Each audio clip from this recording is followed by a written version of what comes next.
Hey, good Wednesday morning, everyone. This is Joe. Welcome to my scripture reflection for this Wednesday, November the 16th. Well, today we're going to talk a little bit about pruning. We're going to talk about John's gospel with the vine and the branches.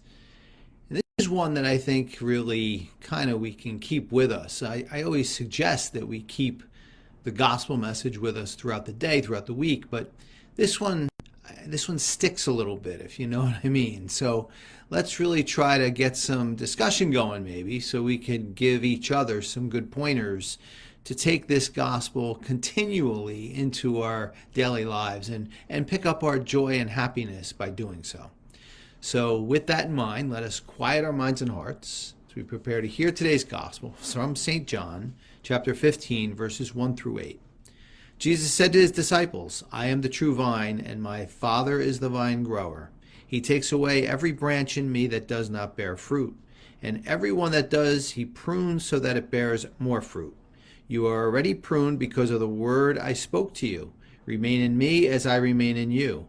Just as a branch cannot bear fruit on its own unless it remains on the vine, so neither can you unless you remain in me.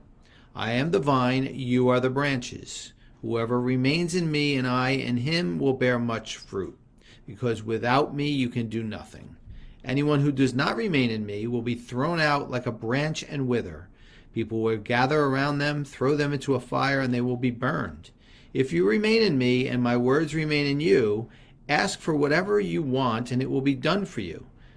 By this is my Father glorified, that you bear much fruit and become my disciples." I have trained in a martial arts style known as Goju-Ryu, which literally translates to hard, soft school, now for 36 years. It's been quite a journey and an enjoyable one. When the style first began, the students had to perform one kata or form called sanchin for 3 years. They did just this one kata, which took about 45 seconds. They did it in heat, they did it in cold, they did it under running water, they did it with somebody beating on them. That's all they did for 3 years. And after the 3 years, if they showed good discipline, they were given the opportunity to learn more. Well, let's face it, in today's day and age, that wouldn't last. They wouldn't have any students that would stick it out. I share that with you because I think it fits so well into the gospel message, at least from my perspective. The vine that Jesus is talking about grew throughout all of Palestine, so everybody was familiar with it. Everybody can get familiar with this parable as well because it's not very hidden in nature. It's very out there in front of you. But my analogy to the kata called sanchin really is true when you think about it, that we need to have pruning of ourselves for a long period of time before we see any fruit that is born within us and to those around us.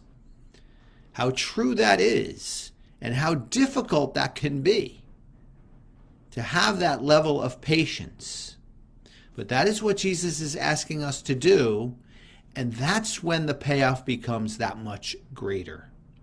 The yield becomes that much greater when you have patience, when you continue to look at the pruning over the picking. Do the pruning, continue to do the pruning, continue to do the pruning. On our own, we know what we have to do in our own life to make ourselves better, to bear fruit. So it's pruning over picking, and it's patience over both.